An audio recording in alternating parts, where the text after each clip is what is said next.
En toda la República Argentina. Muy buenas tardes para todos. Bienvenidos a Volver a lo Nuestro. La producción de este programa la hace Fernando Molgaray, el informativo Pamela Molina, en la operación técnica Eduardo Echeverry, en redes y streaming Nico Jansson y Leandro Altare. Mi nombre, Verónica Massa, con ustedes Pimpi Colombo y la señora Romina Casal. Bienvenidas a ambas. Hola, igualmente, bien estada. Sí. ¿Cómo va?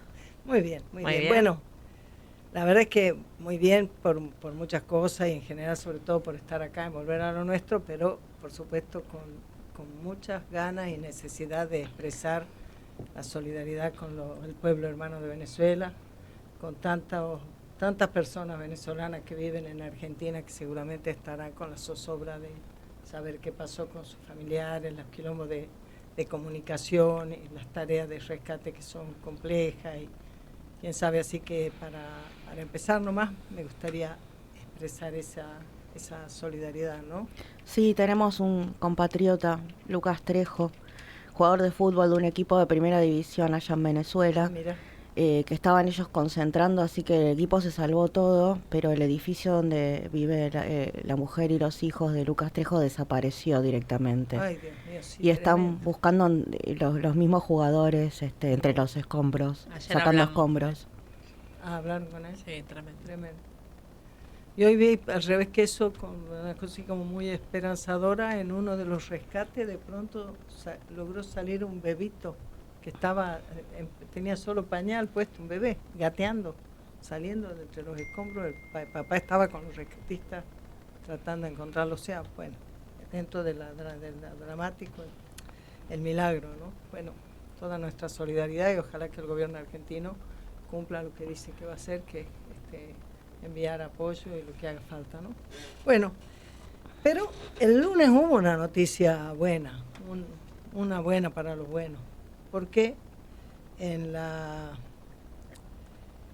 jueza federal de San Martín, se llama de apellido Vence, no sé si eso lo comentaron, declaró culpable de los asesinatos de José León Suárez. Exacto. Del año 56, a Pedro Aramburu, Isaac Rojas y a los otros que formaron parte de eso, pero lo interesante, porque lo que le da una nota diferente a la cosa es que, por supuesto, los declara culpables del delito de lesa humanidad, por el genocidio, porque como sea, aún si no se podría hasta tanta distancia de tiempo estar juzgándolo. Pero además, la otra cosa muy interesante es que además de declararlo, dijo que si estuvieran vivos les correspondería reclusión perpetua, pero además dijo que se instruya para que se declare por el Congreso, que supongo que no será una instrucción porque no tiene cómo instruir, pero mandar la solicitud, el planteo, que esto se incorpore como un fallo de interés legislativo del Congreso de la Nación, que se lleven adelante los honores correspondientes a través de la creación de un lugar de la memoria y que la masacre de José León Suárez se incorpore obligatoriamente en los manuales de estudio de las escuelas en los niveles educativos que correspondan. O sea, las personas que estuvieron ahí, los que impulsaron, los familiares, los nietos, estaban muy, muy conmovidos y fue muy importante. Y la Rominita nos quería contar para que recuerden los oyentes de Volver a lo Nuestro, de qué se trató esa masacre. Los antecedentes, todo comienza con el golpe del 55 de septiembre, del 16 de septiembre del 55, golpe al gobierno democrático del general Perón. De allí prohíben el peronismo, cierran el Congreso, prohíben la actividad sindical, meten presos a tanto militares como civiles peronistas, y ahí se empieza a organizar la resistencia peronista, ¿no? Un año después, el general Juan José Valle junto con Raúl Tanco, que son los principales precursores del sublevamiento, realizan un sublevamiento contra el gobierno de facto. Está bueno aclarar que querían restablecer la democracia, ¿no? No es que querían sacar a los presos políticos, restablecer el orden democrático, era lo que pedían. Pero bueno, se entera, el gobierno de facto tenía informes al respecto y logran enseguida desarmar la sublevación.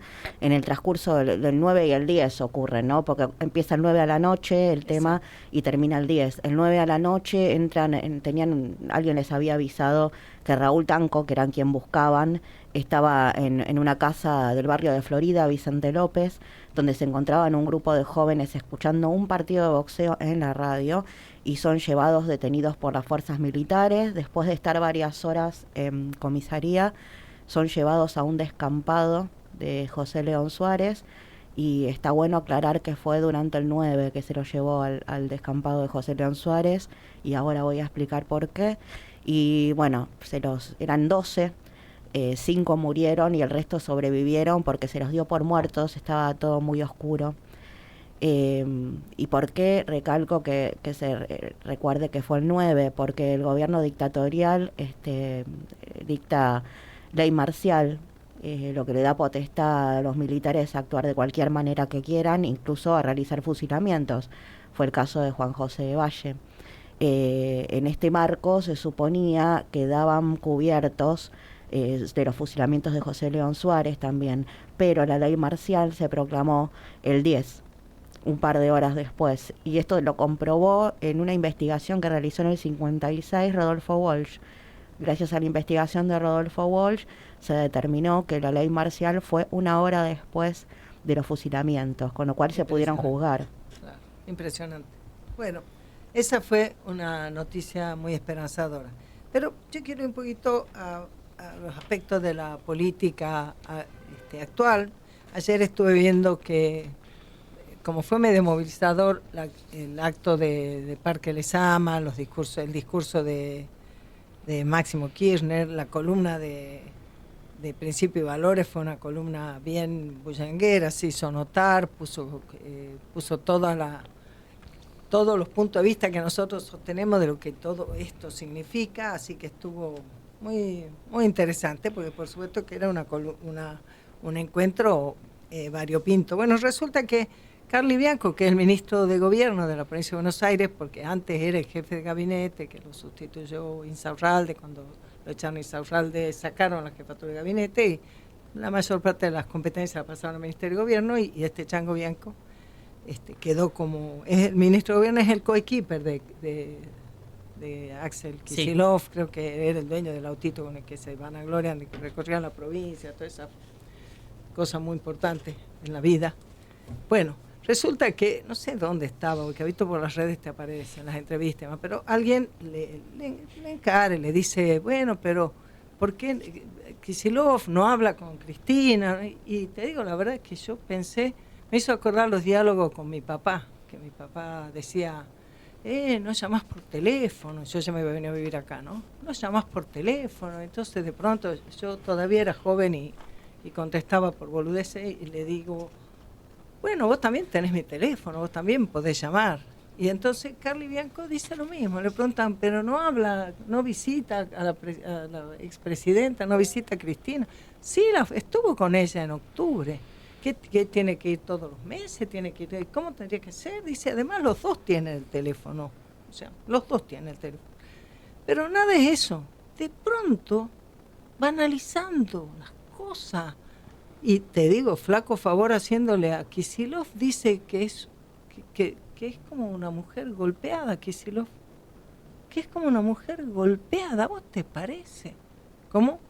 Pues sí, mirá vos, ¿no? Primero, banaliza una lucha sobre el tema de la violencia de género que tiene sus bemoles, tiene sus cosas, es muy importante, involucra a todos, a las mujeres y a los varones de distinta manera, pero la involucra, y de esa manera lo banaliza, pero además yo te digo, lo deja a Kicillof Es una declaración del nivel de los niños envaselinados en los jardines de infantes. Claro, o sea, es innecesaria. Exacto. Y además, como, ¿qué quiere decir? O sea, es una mujer golpeada, o sea, es una persona que está en condiciones de vulnerabilidad. O sea, vos querés venir a traerlo a Kicillof para que sea presidente y decís de él que es una persona en situación de vulnerabilidad. Vos estás demente. Yo te digo, mira, Axel, a ese, decir, con amigos así te aviso, no se precisan enemigos.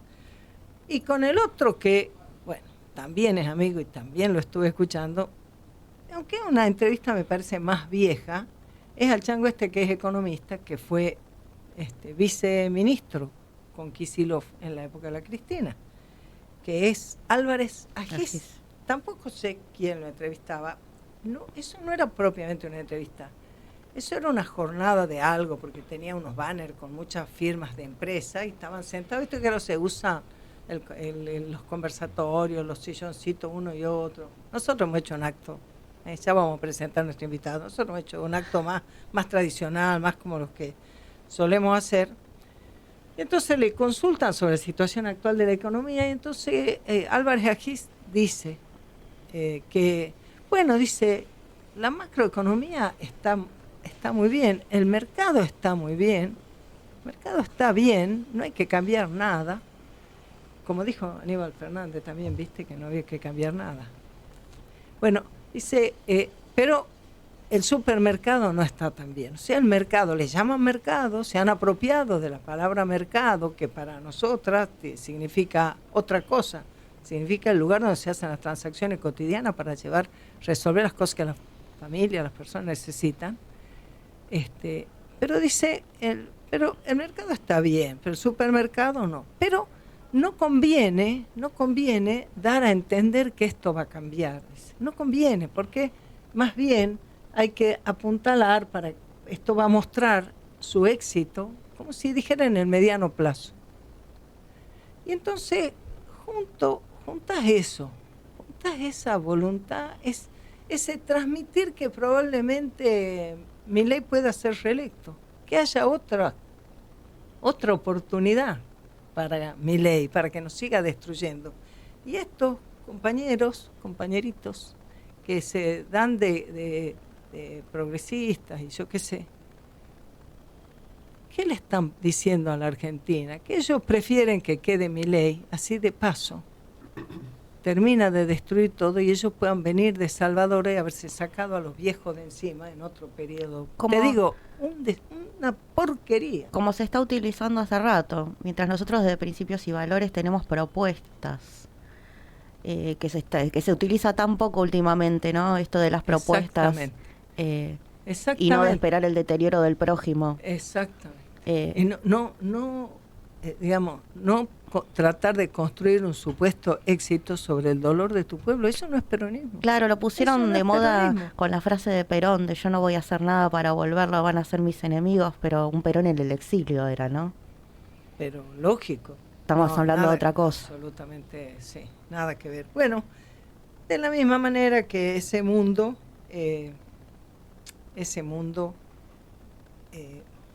piensa y apuesta, y lo dicen en sus exposiciones, lo dice Kicillof y lo dice el Chico Santoro aquí y demás, piensan que la Argentina puede crecer mucho con la minería, exportando energía, exportando agropecuario, recibiendo turismo. Bueno, y en el extremo de eso te aparece un intendente en la zona de Vaca Muerta diciendo que por favor los trabajadores no vayan con la familia. La antítesis de un sentido de crecimiento con desarrollo, con justicia social. Así que claramente lo que acaba de apuntar la Romina es exacto. Nosotros no discutimos las personas, no discutimos incluso los gobernadores, comprendemos perfectamente que gobernadores e intendentes son administradores de algo que está dado, ellos no son los que generan justamente las condiciones macroeconómicas para poder tener desarrollo. Eso depende y es exclusiva responsabilidad de lo que pase a nivel nacional. O sea, no discutimos eso, pero sí lo discutimos cuando se pone en juego el debate sobre cuál es el país que nosotros queremos construir. Bueno, quería hacer esta referencia porque la verdad es que el gobernador de la provincia de Buenos Aires tiene esa mala costumbre de no debatir de frente.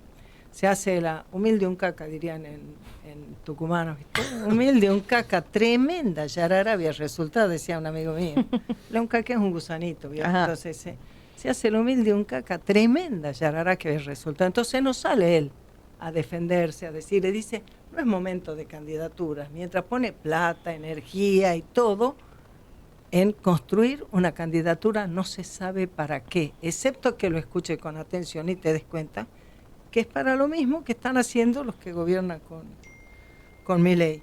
Bueno, nosotros teníamos ganas con la Romy de hablar un poquito sobre lo que pasó el martes cuando no pudo hacerse la sesión de diputados para tratar el tema de Adorni. De todas maneras no se hizo la sesión, no es que se votó en contra, no es que hay algo que se... No, o sea, claro.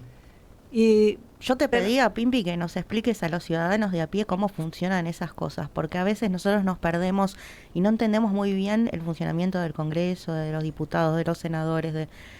Bueno, lo tocamos un poquito rápido, así después podemos charlar con nuestro invitado. Dale. Y para tener un poco una idea, en primer lugar, el Congreso, cualquiera de los órganos legislativos, tiene posibilidades de su funcionamiento ordinario.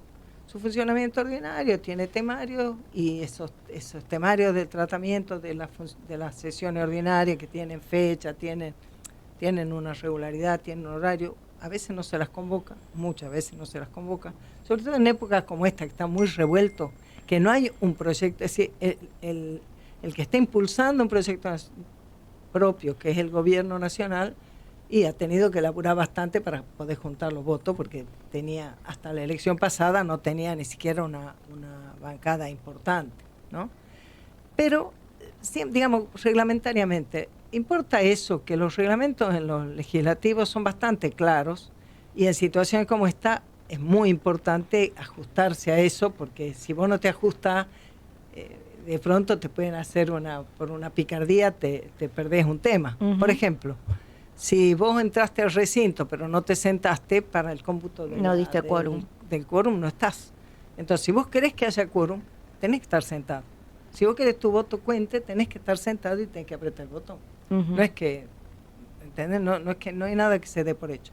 Y las sesiones especiales, que no son las ordinarias, se citan con un temario a raíz de que algún grupo de diputados, que cada órgano lo establece, cuántos mínimos de diputados tienen que pedir para que se convoque. Y la autoridad del Congreso, del diputado en ese caso, o el Senado, o la legislatura, tiene obligación de convocar si lo pide un número que reglamentariamente ha establecido. Poner que sean 20 o sean 80, no sé. No hace 80, falta que no. sea una comisión previamente. No, es que son dos cosas diferentes. Es para que haya o no haya sesión. Después, cómo se trata, depende que pasen las cosas. Bien. Para que haya o no haya sesión. Pero, por ejemplo, juntas 20 firma, pedís una sesión para que se trate este tema. Por ejemplo, discutir si se le hace una moción de censura a Adorni. Y entonces, el chico Menem está obligado a convocarla. Ahora, cuando llegue el momento, ¿qué va a hacer Menem? Va a trabajar para que no haya los asientos ocupados en la cantidad suficiente. Y el reglamento establece un periodo. Dice, si hasta la media hora, ponele, en la legislatura media hora, no sé cómo es ahí, pero debe ser más o menos. Si en media hora no se juntó el quórum, la sesión cae, se dice. La sesión cae, es decir, no existe, no se puede hacer. No es que vos podés volver a la hora y ya juntaste la gente, ya está. Y eso fue lo que pasó en diputados. Y eso es lo que pasa, claro, eso es lo que pasó. ¿Qué pasa después, cuando ya la reunión empezó? Ahí los diputados van, vienen, has visto que mientras están discutiendo, no están computando. ¿Cuándo computan que estén de nuevo todos sentados? Cuando se va a resolver. Para que se pueda votar tiene que haber quórum de nuevo. Pero mientras van hablando, como ya está más o menos establecido quiénes hablan, quiénes por cada bloque, a veces temas los siguen más unos que otros, ese momento no se controla si están todos. Pero para que se pueda votar tiene que estar, para que se pueda votar. Y de las votaciones, bueno, depende. Lo que se llama una mayoría simple es los que están sentados dando quórum para temas habituales con mayoría simple, o sea, la mitad más uno de la mitad más uno. Sería una mayoría simple mínima, ¿no? La mitad más uno de la mitad más uno. Acá hubo 117 y faltaron 12. Claro, para tenía que alcanzar haber 129. 129. Porque son 257. Claro. El total son contando. 257. Bueno, listo. Como ahí, por eso cayó la sesión. Pero en la votación depende de qué tema se trate, o se tiene que votar por mayoría simple de presente, o puede ser por mayoría absoluta del cuerpo, en cuyo caso es igual que el quórum, o puede ser por una mayoría especial. Por ejemplo, las cuestiones legislativas, yo creo que las impositivas también, no me acuerdo, pero las electorales, no las legislativas, perdón, las electorales solo se pueden modificar con una mayoría, se llama una mayoría calificada. Algunas cosas 2/3, otras con 3/4. Por ejemplo, hace más de 20 años que no se consigue votar defensor del pueblo. Como verás, la vida sigue igual, porque sí. Esos son los inventos de los radicales para sí. haber puesto, pero la vida sigue igual, pero no se consigue porque la Constitución exige que estén las dos cámaras juntas y que creo que tiene que ser 3/4 partes, o sea, Sí. ¿entendés? 3/4 partes de cada una de ellas. Sí, Bueno, no tenés ni dónde juntarlos hoy.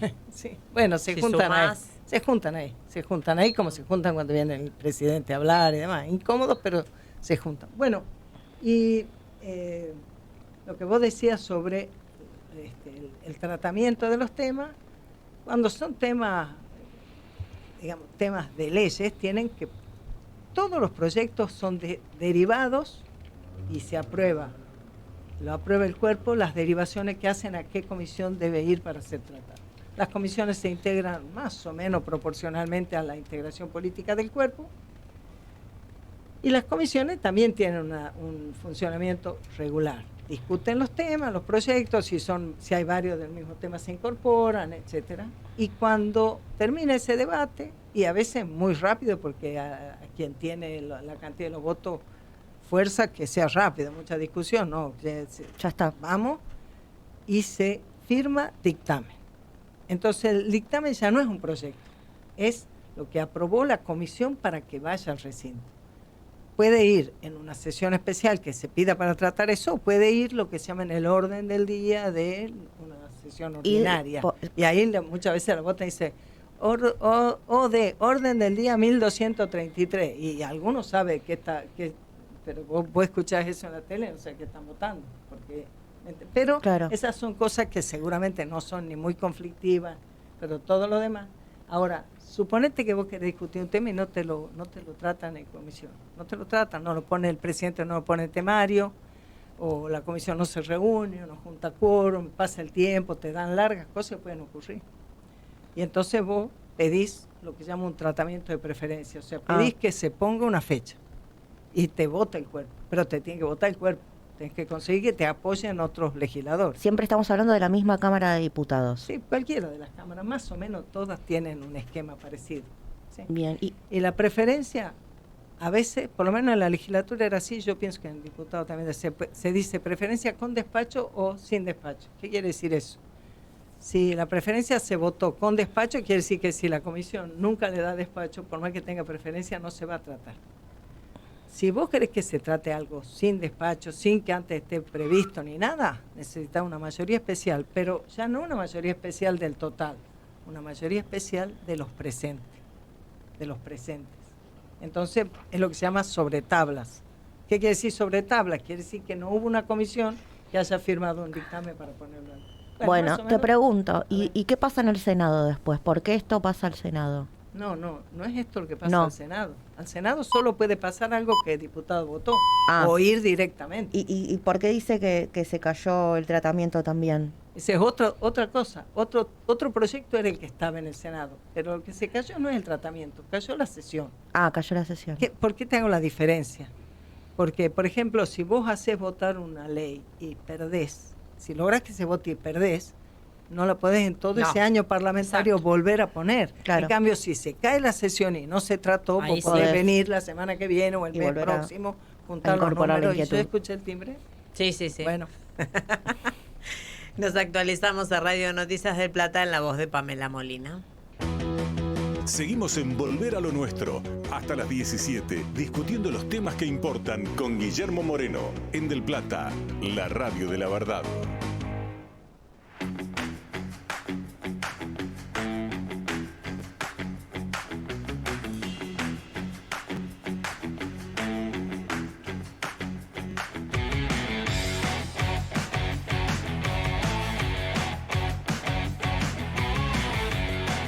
...16:35 en toda la República Argentina.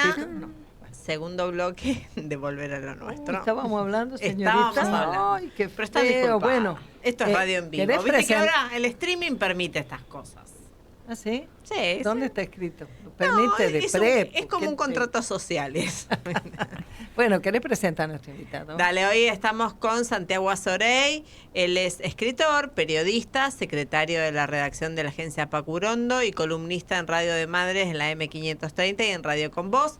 Profesor de cinematografía con orientación en guión graduado de la Fundación La Universidad del Cine. Es autor del libro de Guillermo Moreno, Una vida peronista. Yo fui ese día a la presentación del libro, no pude entrar. Ahí le conocimos al marido a la Vero. Te vi de lejos. Editado por Punto de Encuentro, este año hace muy poquito, y el libro de cuentos Manuales de Felicidad, publicado por Ediciones del Mono en 2015. Así que bienvenido, Santiago. Bienvenido, Santi, querido. Gracias, compañeras, por la bienvenida. Nosotros estuvimos en la presentación del libro. Yo después me daba un poco de vergüenza porque me parece que yo había hablado tan largo, pero el libro me encantó y además me gustó todo el trabajo muy amoroso y muy minucioso que hizo Santi. Lo spoileaste, ¿viste cómo se dice ahora? Sí, lo spoileé. Te lo spoileó, No, Santiago. pero yo me sentí agradecido por la lectura de Pimpi, o sea, que se detuvo a leer el libro y... Yo además esperaba que mis palabras motivaran a que tengan ganas de leerlo, porque, por ejemplo, hice una vueltita así, mostrando todas las personas que rodean a Guillermo, que fueron entrevistadas por Santiago, que en sí mismo ya eso es un mérito, la búsqueda de una información fidedigna, próxima y demás, pero no solo eso, sino que tiene esa cosa, el picante de la vida misma, cuando habló con los demás. ¿Y a vos cómo se te ocurrió escribir un libro con la biografía de Guillermo, niña? Creo que el inicio del libro, como idea del libro, fue, no me recuerdo exactamente, creo que fue en la pandemia, que lo hablamos con un compañero, que che, si escribimos no, pero al principio era como una idea, era un momento donde... Claro, me pasaba, digamos, que como militante peronista teníamos el frente de todo como esa experiencia horrible de gobierno y la figura de Guillermo me representaba como un refugio de la militancia peronista, ¿no? Y bueno, yo ya lo conocía a Guillermo, ya lo había entrevistado en 2016, ¿no? Y empezó a crecer la idea hasta que un día dije, che, se lo proponemos a Guillermo, vamos a hablar. Y fuimos y le consultamos a Guillermo qué le parecía la idea y dijo, bueno, sí, como aceptó.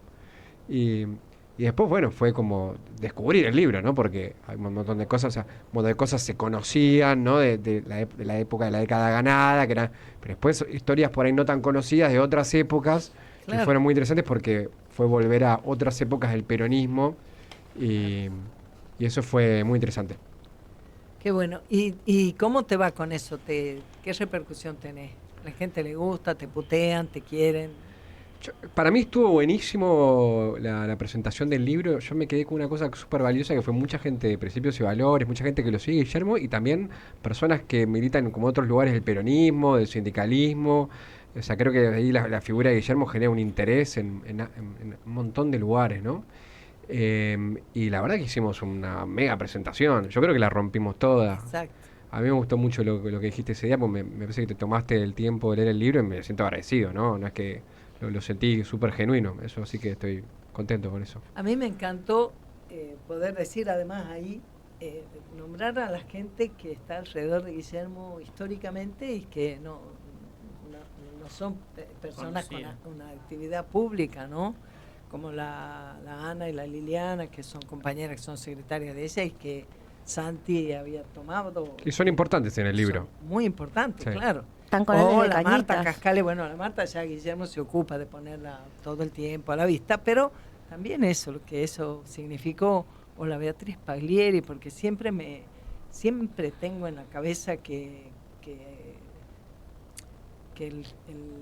todo el juicio y la miseria de lo que hicieron y que todavía algunos hacen y siguen mintiendo respecto a las cosas del INDEC, lo sufrió Guillermo, lo sufrió la Paglieri, las dos chicas del INDEC, pero sobre todo la Paglieri acompañando a Guillermo. Ahora, casi nunca está eso expresado públicamente porque, bueno, un hombre que tiene presencia mayor es el de Guillermo, así que me gustó poder retomar eso de tu libro, o sea, no es que sin inventar nada, pero poder mostrarlo. El libro lo desarrolla bastante toda la discusión del INDEC. Eso a mí me parece, eso también me pareció que fue muy importante, porque Santiago en el libro ese marca cómo toda la persecución a Guillermo y a la Beatriz, por supuesto, con el tema del INDEC, tiene consecuencias a nivel de Estado, tiene consecuencias a nivel de lo que es la credibilidad, de lo que es de dónde se toman las decisiones.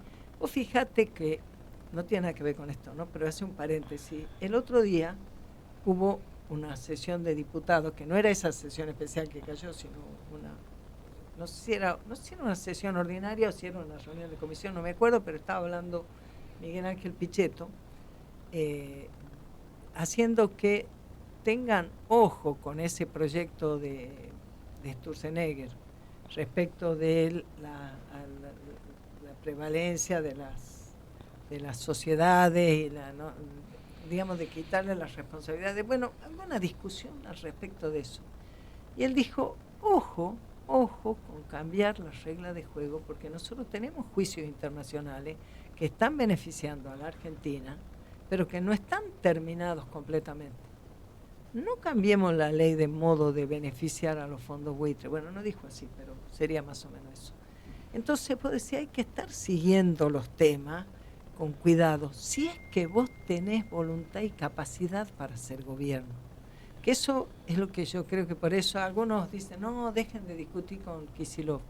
Y nosotros queremos discutir, porque como dice la Romina, queremos discutir sobre qué país es que queremos construir.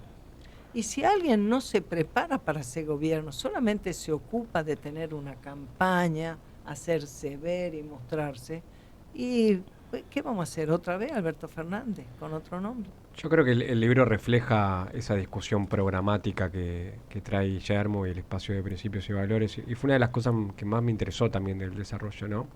Esto de toda la visión, porque al final hay la discusión de fondo, ¿no?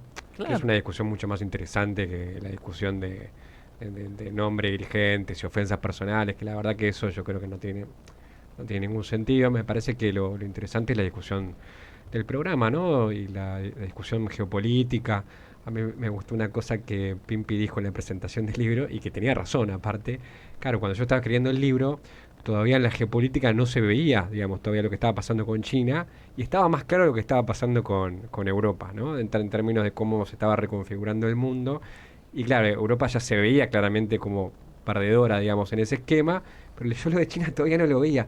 Y Pimpi en la devolución que dice, che, pero ojo con lo de China, y tuvo razón, porque todo el año posterior, digamos, cuando ya había terminado de escribir el libro, empecé a ver todo. Puso así. Claro, pero yo ya había terminado, había entregado el libro, pero se empezó a ver primero con lo que pasó en Venezuela, digamos, donde fue un casillero de donde China pierde, digamos.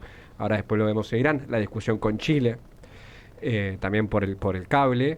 Y ahí dije, che, pará, tenía razón Pimpi, ¿verdad? Porque yo al principio no lo veía tan claro, ¿no? Y después el tiempo terminó mostrando con totalidad, digamos, el panorama geopolítico de que hay un avance de Estados Unidos en dos direcciones. Por un lado, digamos, en la derrota, digamos, de Estados Unidos, en la derrota de Europa con el debilitamiento de la OTAN. Y después también con China, con esta problemática de que, bueno, hay que ver ahora cómo va a ser cuando se le encarecen los costos, digamos, ¿no? Con combustible más caro.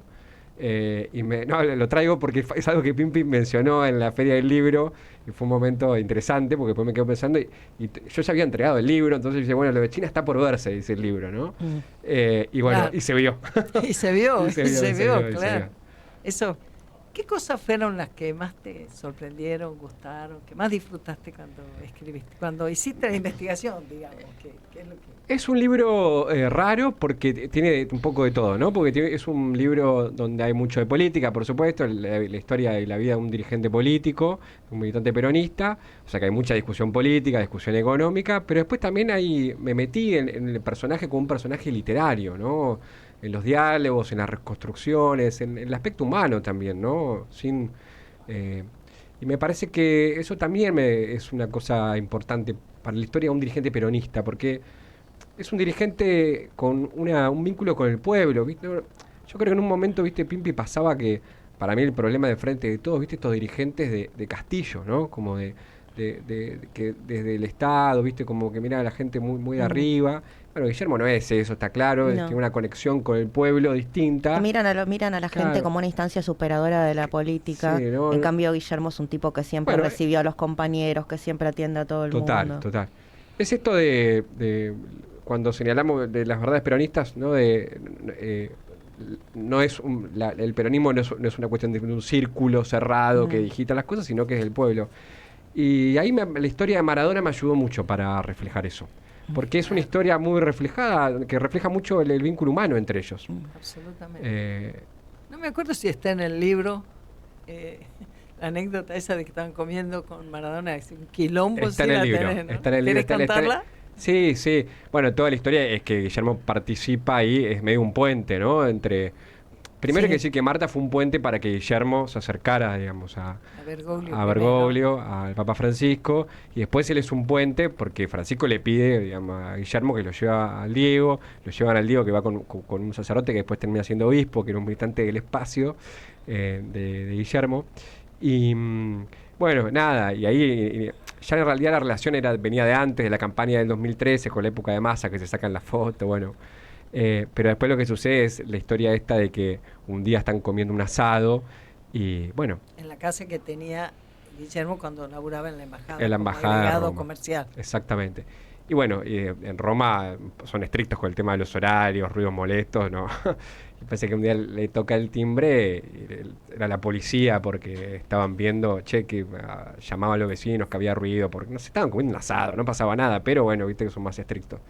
Y entonces cuando abren la puerta, los policías se encuentran con Maradona, digamos, y Guillermo. Parece que los policías se volvieron locos. Ya se querían quedar, no, se volvieron locos. Ellos también. Claro, dice que se sacaran fotos con la gorra de los policías, todo un quilombo.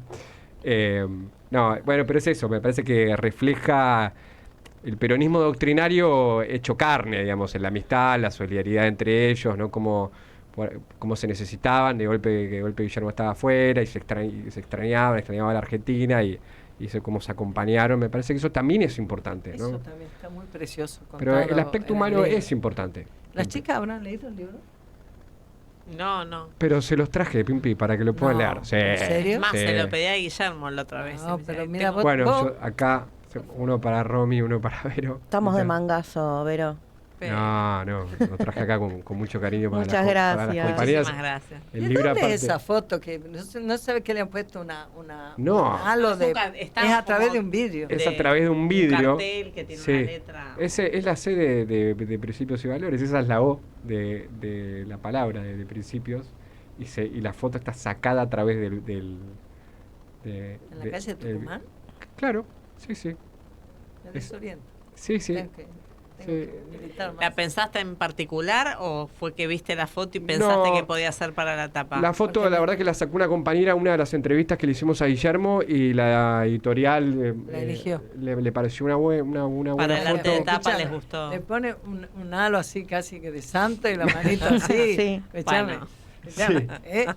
Hay que ser creativo. San Guillermo. Pero tiene pluralidad de sentido porque puede ser el halo de santificación, pero también puede ser como hacer el foco en la figura de Guillermo, ¿no? Tiene como varias lecturas. Yo creí que era San Guillermo. Está bien, sí, tiene varias lecturas posibles. Así que le traje a las compañeras. Muchas gracias, Santi. Ahora después hacemos la dedicatoria. La firma, claro. Sí, por favor. Muchísimas gracias. Bueno, mirá, a mí me encantó que vos me pidieras contarlo porque a mí también me sirvió para leer de la historia de Guillermo. A Guillermo yo lo conocí personal, lo vi una vez en mi sindicato que fue a exponer sobre Promudemi, el programa municipal de microemprendimiento, bueno, que eso fue muy 90. Interesante, claro, 92 creo que fue. Eso lo conté. Claro. Pero él fue a mi sindicato. Lo que pasa es que por algún motivo nosotros no coincidieron. teníamos... ¿ah? No coincidieron. No, Ese día no porque estabas. no era teórico, era que era una propuesta desde el municipio de financiar emprendimiento sobre la base de que la persona sea alguien como que puede decir que tiene avales de buena fe, no avales patrimoniales. ¿me Entiendo. entendés? Que a mí me encantó. Después nosotros elaboramos los microcréditos con la Alicia Kirchner y descubrieron al bengalí, al de Bangladesh, a Yunus, a Muhammad Yunus. Yo lo leí sobre el tipo que trabajó el asunto de hacer crédito para las personas muy humildes. Bueno, todo un sistema. Aquí se hizo los bancos de la buena fe, etcétera. Pero todo eso ya lo había planteado Guillermo en el año 92 en la municipalidad, de alguna manera, ¿entendés? Que para darte un crédito a vos, que tenías un emprendimiento, son carpinteros, tenés una gomería o qué sé yo, bueno, el equipo técnico verificaba si donde vos vivías, si la gente te conocía, si eras una persona de trabajo, si tenías una trayectoria, no te pedía que vos pongas tu casa en riesgo para darte unos pesos. Bueno, así lo había visto yo, pero no lo había seguido tratando. Pero esto que vos mencionás me parece interesante porque esta época que mencionás, el auge de la globalización, para mí de golpe descubrir que había un grupo de militantes peronistas que en ese momento, con la globalización en auge, donde todo era la cuestión financiera, ¿no? Donde la Argentina había resignado, había un grupo de militantes peronistas, economistas peronistas que discutían un modelo peronista, el aparato productivo, pero con la necesidad de industrializar la Argentina. Sí. Igual que ahora. Claro, pero hoy el contexto es distinto, porque la globalización está un contexto internacional distinto y hay que remarla acá. Claro, pero eso, bueno, sí, ahí tenemos como otra discusión más de contexto. Y son las dos discusiones, Sí, porque sí. vos las tenés con los que, obvio, los adversarios como el gobierno nacional, pero también con los que supuestamente son compañeros y vos decís, ¿cómo puede ser que piensen lo mismo? Pero está bueno que si hoy se da la discusión esto de fondo sobre la geopolítica y sobre las definiciones económicas que hay que hacer, porque si no, la discusión es que Claro. pierda Milei para hacer un gobierno parecido al de Milei con políticas culturales de izquierda, pero en realidad con la economía parecida a la de Milei. Y eso no es me parece que ahí, por eso la discusión de fondo es la discusión económica, industrial y la geopolítica.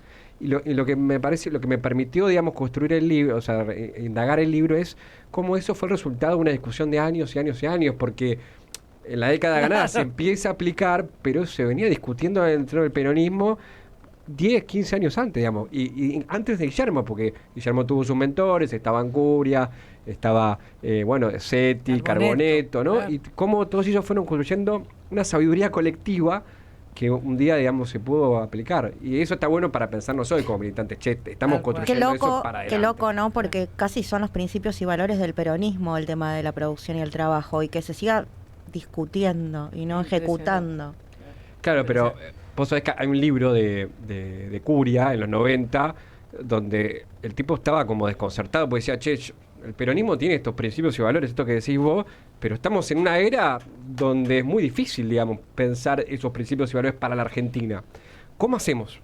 ¿No? O sea, existe una doctrina peronista, pero en ese contexto era muy difícil. Lo positivo es que hoy no es ese contexto. Hoy el contexto es positivo para construir la reindustrialización del país. Y me parece que eso es lo que tiene que discutir el peronismo, no los nombres, que si nos peleamos porque le dijo tal cosa, porque no sé qué. Y no estar anclado en creer que acá lo que es bueno para el país es el antiimperialismo norteamericano. Entonces, objetar cosa que hace Trump, porque decir, bueno, cuando nosotros miramos lo que hace Trump, lo miramos en materia económica, ¿por qué? ¿Por qué es importante? Es importante para nosotros porque cuando estábamos en la década ganada, nosotros tuvimos que enfrentar juicios que nos hacían los japoneses, la Unión Europea y los norteamericanos, que estaba cantado que iban a ganarnos. Yo creo que alguna vez lo habré dicho acá en la radio, que yo le escuché a Guillermo en reunión con empresarios decirle, tenemos 2 años de ventana de oportunidad para que esto que estamos haciendo nos mejore la competitividad, porque las políticas que hoy nosotros desarrollamos para cuidarlo nos van a ver, no tenemos cómo defendernos, si no nos defienden ni los amigos, contó cómo Mujica le decía, Guillermita, no estés con eso, con la Dilma discutía lo mismo. Evo no nos compraba, yo me acuerdo de INVAP, no nos compraba nada de lo que nosotros queríamos vender, porque Evo había hecho aprobar una ley que estaban obligados a comprar en una licitación internacional el más bajo precio. Entonces el más bajo precio le implica muchas veces que entonces te contrata y después los tipos te vienen con los mayores costos, con la demora. Claro, total, ya está, como hacen los chinos. Eso es típico de las formas corruptas en que algunos ganan licitaciones. Eso pasa. Tienen las empresas subsidiadas, la industria subsidiada para fundirte a vos y después bueno, y eso también. Sí, pero mira, los bolivianos, todo lo que no le compraron a INVAP, satélites, radares o centrales nucleares que le compraron franceses, chinos y rusos, no tuvieron nada. Lo único que les caminó fueron los equipos radiológicos para el tratamiento del cáncer que le vendió INVAP. A INVAP solo le compraron lo que era más barato, menos potente para el desarrollo de INVAP. Todas las cosas grandes, imagínate, INVAP le vendió en varios lugares, pero hizo un enorme reactor de investigación en Australia, está haciendo ese trabajo en Holanda y no lo puedo vender a los bolivianos.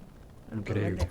Bueno, son todas cosas que pasan porque la vida hay que construirla así, ¿no? Pero es esto porque también te ayuda a pensar el futuro, porque no hay manera, digamos, de pensar, bueno, si China retrocede en la región, bueno, Argentina puede... Tenemos una oportunidad. Argentina tiene la posibilidad de recuperar los mercados hispanoamericanos. Eso claro que sí. Es así, ¿no? Así es. Pero bueno, hay que discutir en el peronismo eso. Así es. Bueno, muy contenta de que haya estado hoy con nosotros. Gracias, compañeras. Como siempre, los aportes de las chicas acá son gracias por el libro. esenciales. Sí, y ahora los vamos. Sí. Me lo vas a autografiar. Dale. Y nos vamos a ver el próximo viernes y vamos a leer el libro todas, seguro. Exacto. Yo ya lo leí. Sí, Muchas vos gracias, Santi, querido. No, a ustedes, compañeras. Muy bien. Bueno, nos despedimos y nos vemos la semana que viene. Claro que ¿Es sí. cierto? El lunes. Terminamos a horario, no Yo lo voy a puedo ser creer. mayor la semana que viene. ¿Por qué? Cumpleaños el 30 la Cumpleaños. Porque Pimpi. cumplo año el martes, mija. De Cumplo año. cáncer. Sí, claro. 48 cumple. Que Messi te regale mañana algo, ¿no? ¿Qué 48 años. ¿Qué Ay, no, 48? bueno, yo quise ser buena. No sé, sí, puede ser el muerto ¿Qué que parla. 48? El muerto que parla. Puede ser. Y bueno, Bueno, por lo puede menos ser parla. 49, si el otro 48. Claro. Bueno, listo. Nos vemos la semana que viene.